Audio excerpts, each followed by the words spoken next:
don't think the job is done just because you finally brought the tech online. Hit it! That's what I'm talking about.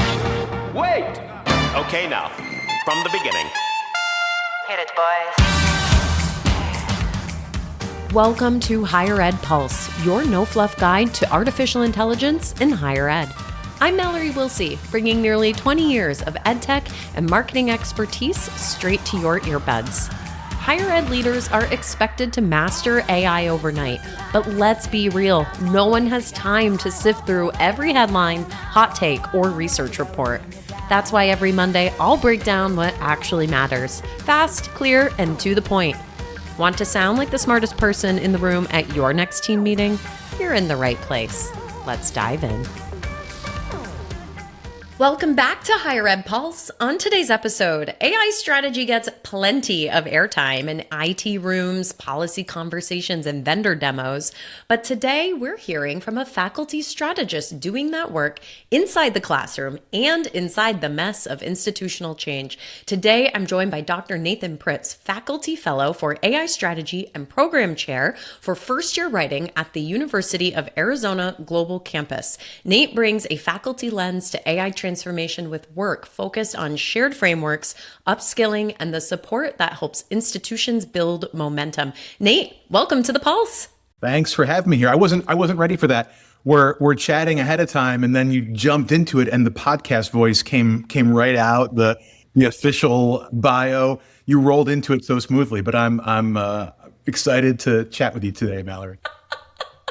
But Nate, before we hit record, we discovered that we are both big dog lovers, and you were telling me the sweetest story about Juniper the Beagle and her love of sticks and your neighborhood, and I feel like you gotta share it on air.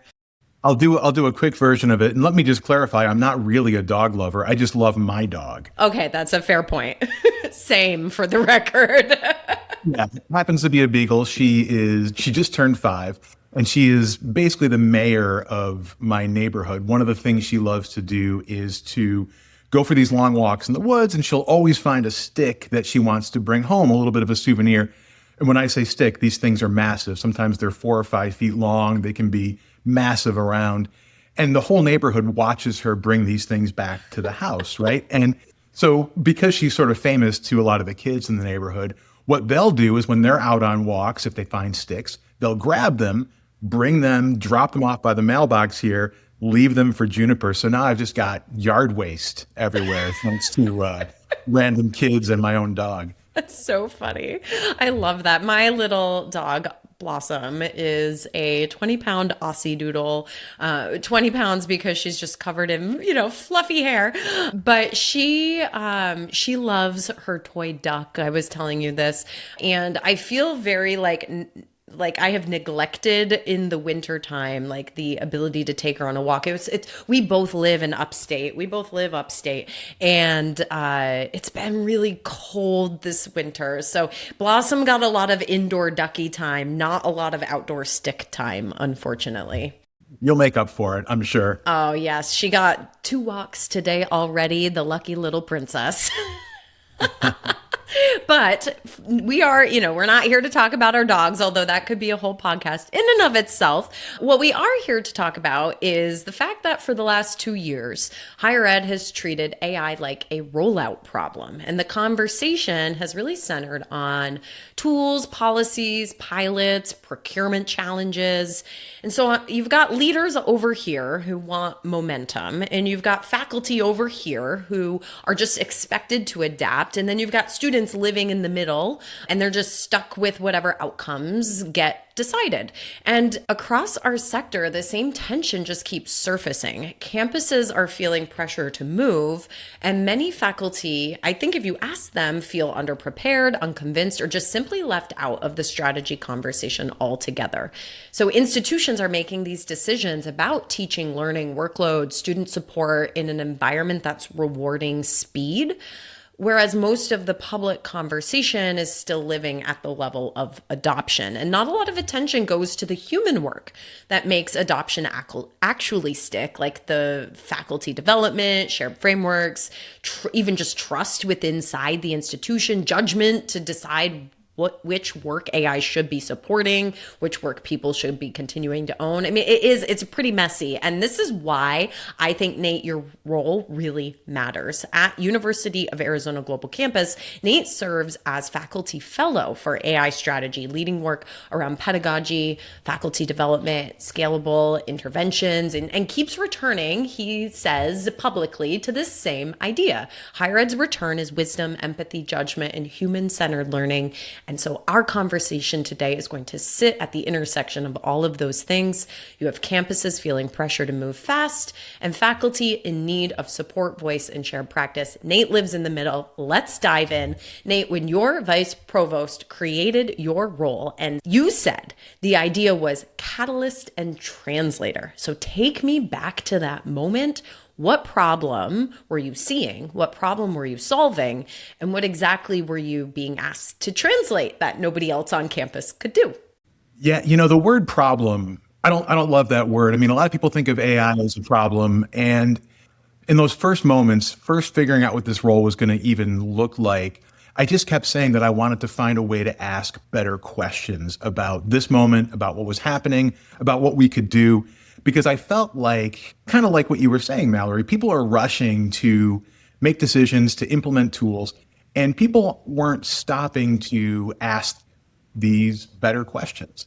So, I mean, I think initially part of what happened is because my role was program chair for first year writing. When AI first sort of hit higher ed, I think a lot of people looked at it and thought, okay, here's a tool that writes essays. This is a way that students are going to cheat. So this is clearly Nate's problem. Nate's got to figure this out. So this is the new Wikipedia. Right. Course Hero was, we long for the days of Course Hero. So I think a lot of faculty, a lot of leaders across the institution just kept looking at me and saying, all right, help us figure this out. Help us figure out what's going on. And so I really, I felt a sense of responsibility. And I also got really interested in the technology. And I started pivoting my research agenda, pivoting, what I was presenting about and talking about. All the faculty development work I was doing all kind of became focused on trying to understand what was happening.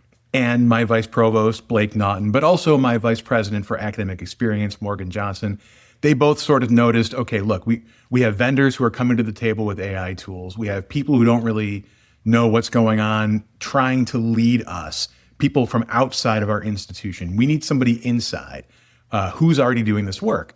And so I was right there. All the fingers pointed at me. And so I feel like that question of what were we trying to solve or understand, it really does come down more to understanding, asking those better questions. But it was really an opportunity to translate our practice, all these individual experiments we might have been trying to run, and putting that into a deeper kind of institutional understanding. We needed to learn from what was happening. We didn't just want it to happen to us.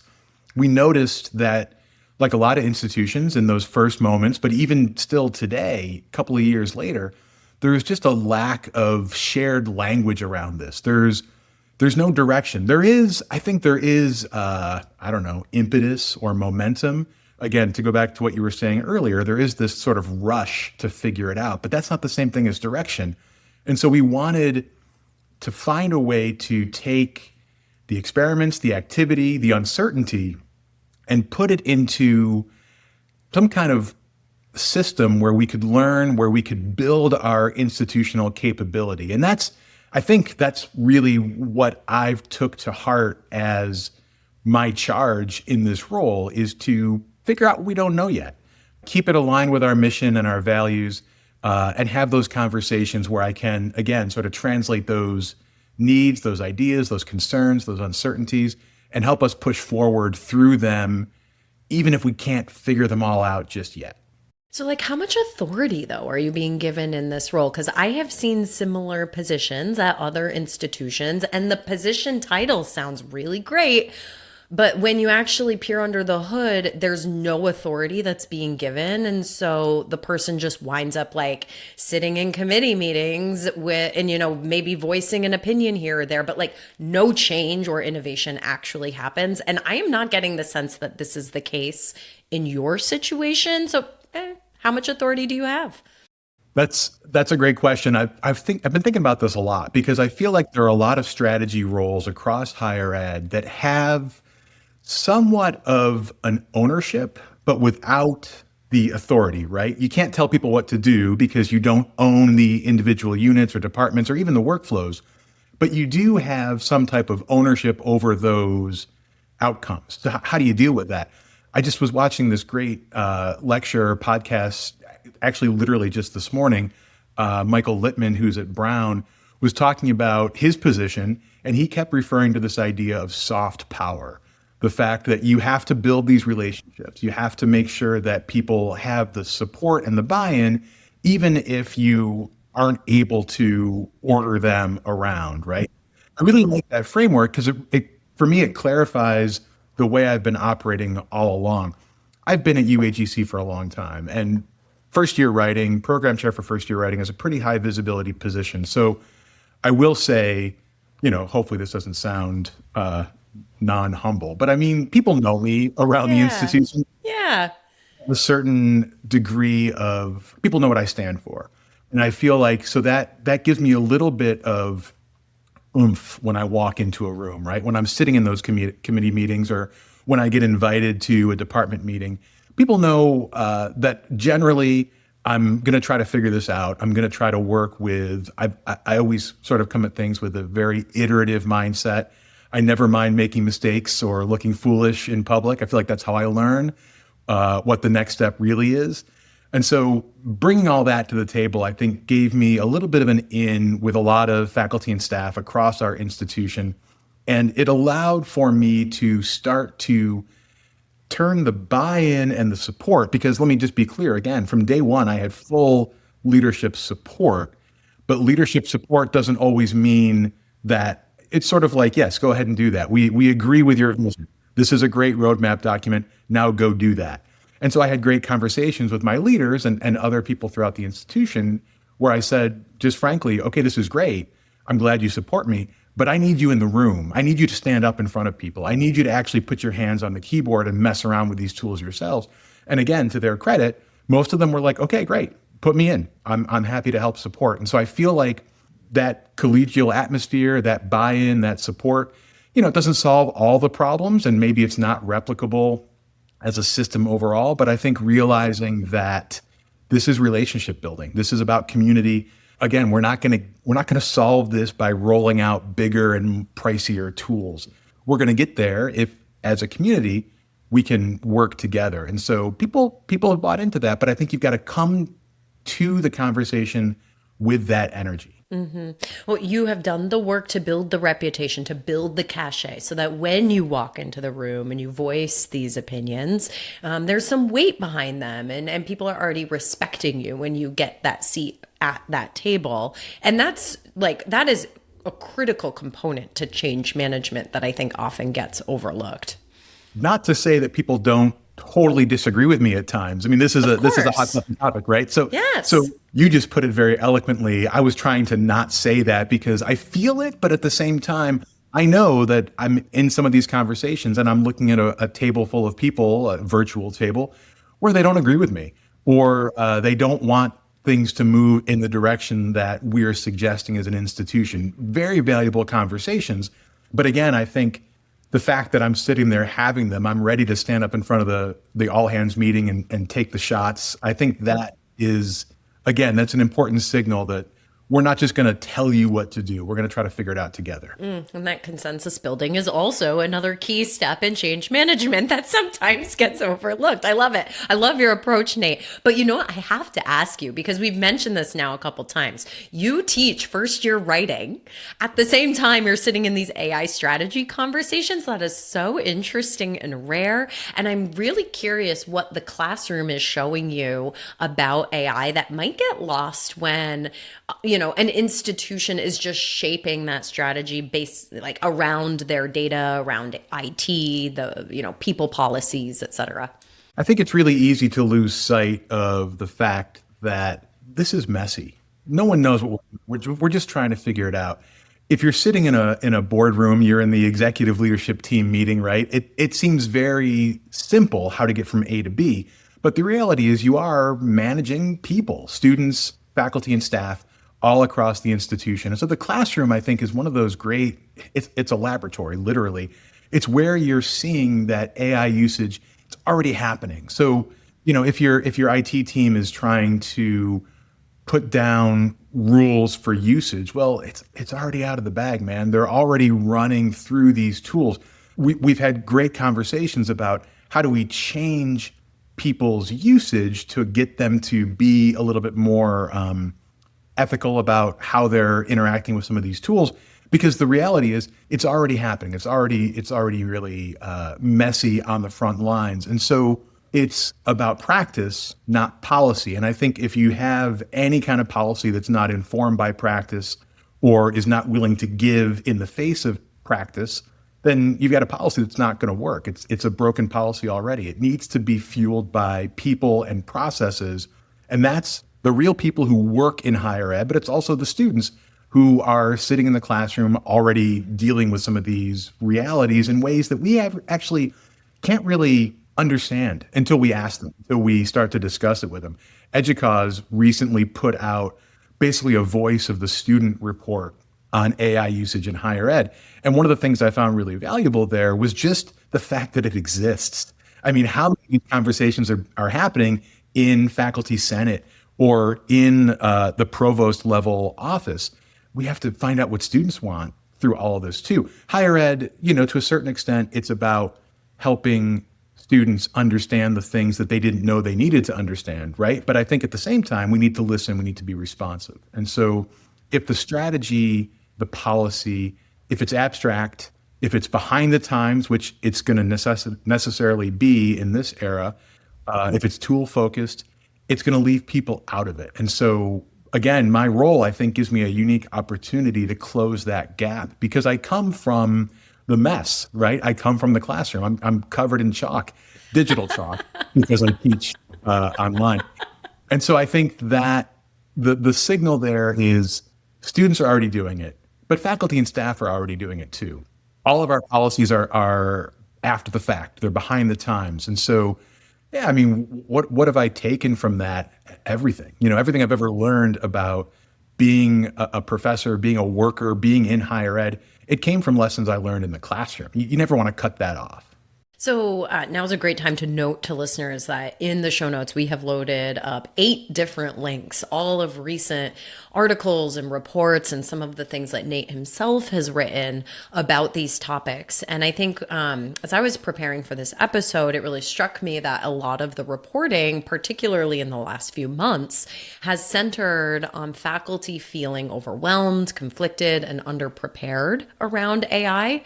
Do you think leadership is misreading that as resistance when it's actually a support problem?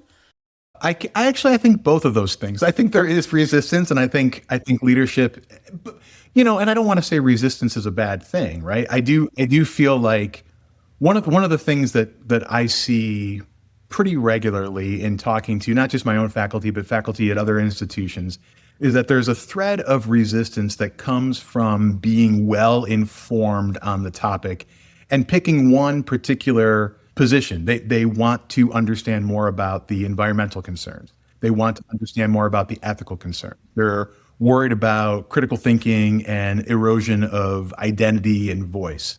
Those are valid concerns, and I want to have those conversations. But I think there's that other thread of resistance that comes from just being uncomfortable in the uncertainty, not knowing the way ahead, but also not diving in and trying to figure it out. And so I think leadership has a tough job where they have to sort of figure out, like, okay, are these? It's all valid, right? But what types of resistance can I actually approach or assist or help or overcome? I mean, I feel like a lot of this resistance and what I'm talking about here comes down to maybe an uneven sense of readiness. Faculty who they saw this tool and they thought, great, I'm going to try to figure this out. Faculty who have not used any of these AI tools yet, but have an opinion nonetheless. And so I feel like, the opportunity for leaders that comes out of this is to start to fill in that incomplete picture. We're missing the conditions that are going to lead to confidence for our faculty and our staff too. We've got advisors who are getting phone calls from students, and they know that these tools could help them have a better conversation, but they don't really know what they're allowed to use. You've got financial services who are dealing with students, and they're not really sure, what can I put in this tool? What can't I put into this tool? Is this a protected instance? What does that even mean? And so when we create those conditions, when leaders can put those conditions in place, I'm talking about things like time to really learn, dedicated time, supported time, on the clock time to learn about these tools and how they can support our workflows, but also models for how to do that. So we're not inventing things from scratch, because we're all institutions across the country are trying to do kind of the same things, right? It looks different at an R1 than it does at a tech school, but it's basically the same types of workflows. So if we have models, that's going to help support our people. And it all boils down to trust. I mean, leaders need to trust that faculty and staff are experimenting in ways that are aligned with their roles, aligned with their mission, aligned with the vision for the institution. If we can embrace that growth mindset, right? We want our students to do this, so we need to do it as well. Have that iterative sensibility, willingness to model. I was talking about reading models, understanding from models out there, but also we're a model for our students, for our coworkers, all across the institution. So if we can do that, ask those questions, be uncertain, and sit with that uncertainty rather than get uncomfortable with it. Listen to what the uncertainty might be telling us. I think that's how we're going to get through any resistance, any uneven readiness. It's gonna be messy. It might be painful, might be uncomfortable, but I think that's how we learn and how we grow through this. So give me an example, right? Like, it's about building capacity. It's about shared frameworks and upskilling and helping leadership kind of think through policy and direction. Like, you've been in this role now for a little bit, like brag for a sec, like share a real example of some change that has happened because of the work you've done. Yeah. I mean, I could give you some examples. Anything that I've done, anything that I've accomplished has been because I've got great partners, right? I've got a support staff from Faculty Affairs who helps me actualize the crazy ideas I have at 2 a.m. I've got leaders who have bought in and they're like, yeah, let's run with this. And again, I'll show up. I'll say some words. I'll put my hands on the keyboard and I'll experiment.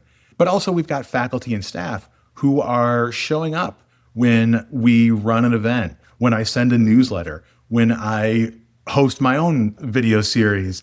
They're there asking questions. And so they're the ones who get the credit for a lot of this, right? Like I can say, here, let's put a flag in the ground here. But if no one shows up, then it doesn't really matter. But there is one thing that kind of it's been on my mind a lot lately. And I think it's a good example of what we're talking about, because I feel like, again, people are throwing tools out there. They're throwing out frameworks. They're saying, hey, here's this cool new hot technology. It's an innovation. It's awesome. And that feels like progress, right? That feels like you've done something. Recently, University of Arizona released our own AI platform. So many schools have these, right? It's a white labeled site that students and faculty can access. And you've got 4 or 5 of the top cutting edge AI models available for you to use.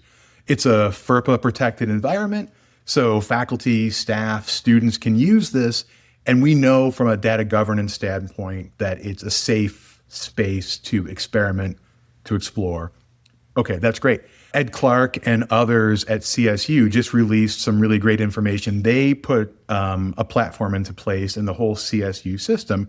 And what they found after a year of usage is that 99% of students reported using AI tools. 27% were using the university platform. So it's a huge number of people who aren't using what we want them to use, right? So here's an opportunity to learn and to grow. University of Arizona has got this great platform, right? And we're going to roll it out. We're going to let faculty and staff and students play with it. That's not it. That's not the job. The job isn't building a new platform. The job is figuring out, right. So we have to get people to use the platform. Yes. And so it's one of the projects we're involved in right now. We're trying to pilot faculty and staff from throughout the university, every role you can think of. I'll admit this. I put out an email through our leadership teams, And I said, we need a few people from all these different areas to be part of this pilot we're going to run. And I started getting emails from people I'd never seen their name before. I'd never seen their role before. Like, I've worked in higher ed for a long time, but it was just shocking to me to realize the breadth of the way of what the institution does and the way AI could potentially touch it, and that enthusiasm to try to help figure out this moment together. So we're going to run a pilot. We're going to put people into this platform intentionally. We're going to get together a couple of times and have conversations. Where did you use the pilot? Where did you not use the pilot? Why didn't you use the platform? What did you use it for?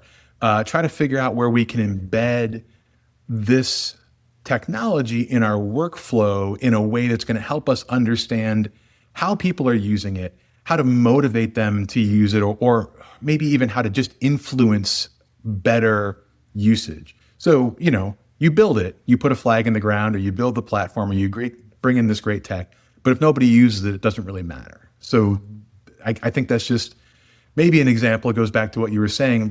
What are we doing? How are we learning through these experiments? I think that's one model for how to do it. Don't think the job is done just because you finally brought the tech online. It's a huge lift. I get that.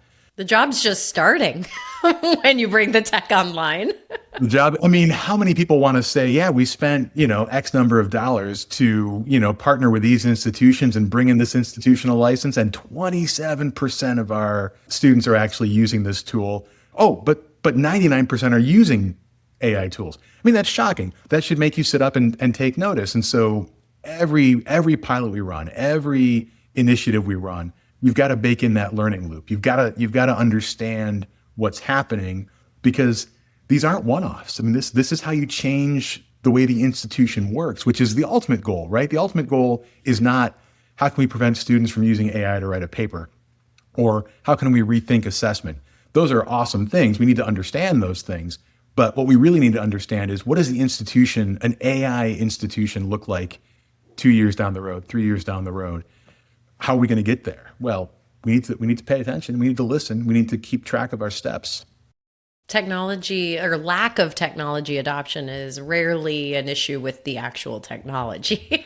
Usually an issue with literally everything else. And let me just say, Nate, open invitation. When you get on the other side of this pilot, please come back on The Pulse, and we're going to dedicate an entire episode to dissecting the rollout and how you managed the pilot and what the results were on the other side, because I am so interested in doing a follow-up with you on this one.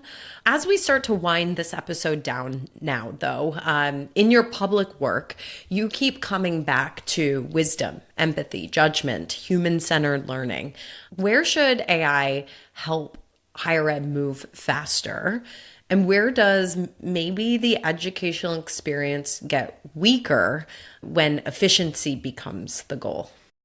Learning has never really been about efficiency. It's not about the right answers. It seems like that, especially if you're a student and you're in a class where you're maybe in a little over your head.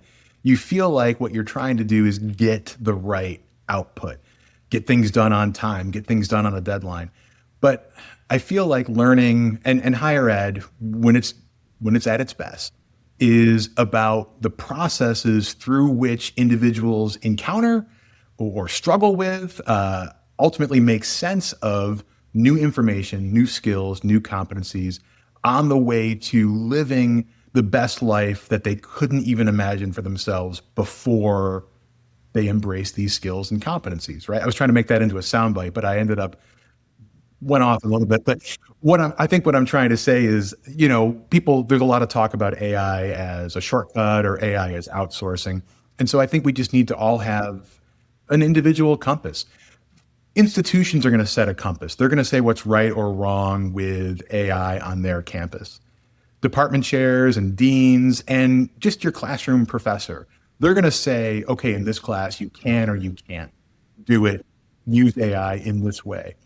But I think it's more important for individuals to have that conversation with themselves before the tech shows up, before you're sitting at your keyboard. Think to yourself, what's my identity? What matters to me? What about me is the unique thing that I bring to the table? That's the thing that AI should never touch. If you envision yourself as a writer with a fantastic voice and you want to lean into that throughout your career, you're going to write better reports or better books than anybody else, then AI shouldn't be part of that. Preserve that for yourself. You're going to enjoy that. You're going to get more out of it. There's more value there. I just think that that's one of those things that people aren't spending enough time doing. We're asking questions about what AI can do without thinking whether we want it to or not. So we center judgment. We center that idea of struggle, productive struggle, creative challenge, and we make a decision. We don't get swept up in just following along or running away with some of this technology. We make sure that we center what's important to ourselves. And I think that's what's going to help us understand what this means for individual learners, but also for higher ed in general. I mean, you asked, where should higher ed move faster? I think higher ed is moving about as fast as higher ed ever does. It's a dinosaur that is, by design, it moves slowly. And I feel like that's a problem, but I think it's also, in this instance, it might be kind of a secret superpower for us, because businesses, regular organizations out in the workforce, in the disciplines, are having to move fast. They're having to reinvent workflows overnight. They're having to deal with pressures, and they've got money to throw around at some of these things. I think higher ed needs to take that more measured pace, but partly because we have this huge responsibility to our learners and to ourselves to make sure that we understand, not to make sure that we get it right, but that we, at least when we take some shots at this, we're moving in a way that keeps all of that in mind and make sure that we're preserving human creativity, preserving our own sense of judgment, our own ethos, while we partner with these new technologies. Yeah. Wow. Amazing. This half hour has just flown right by, and I so appreciate you hopping on the mic with me and sharing all of these thoughts. It's just really interesting. And like I said, I look forward to having you back 6, 9, 12 months from now to talk about this pilot. Nate, before we wrap, any final thoughts, and where can folks find you if they want to connect with you or read more? You know, you've published quite a bit. Like, where can they go find that? Yeah, I would love to make it easy for people to do that. Google him. Yeah, you can Google me. I have a couple of sites that I don't keep up very often, and they're linked through my link. LinkedIn may be the best way to keep track of some of my public musings on this. Here's an interesting thing. This is probably not going to make the final cut, but I think a lot about the public thinking, publishing, and then the stuff that we're all doing behind the scenes. You know, you look on LinkedIn, you look on some of these platforms, and you think, oh, well, here are these 3 people who are doing all the work in AI.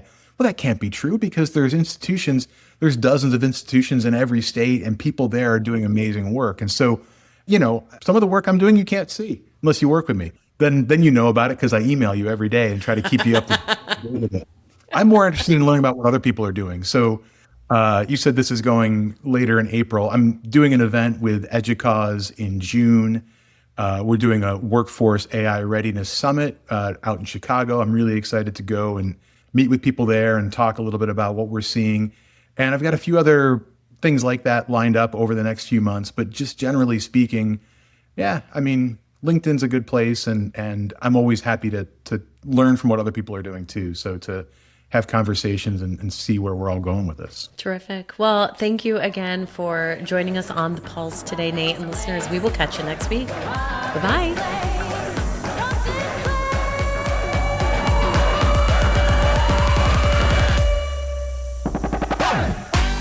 Thanks for listening to the Higher Ed Pulse. The show is a proud member of the Enrollify Network, home to Higher Ed's largest collection of podcasts. Enrollify is where higher ed goes to grow, so be sure to check out our other podcasts, webinars, video clips, blogs, and more. Visit enrollify.org and subscribe for all the latest details and content drops directly to your inbox. Enrollify is brought to you by Element 451, the digital workforce platform for higher ed.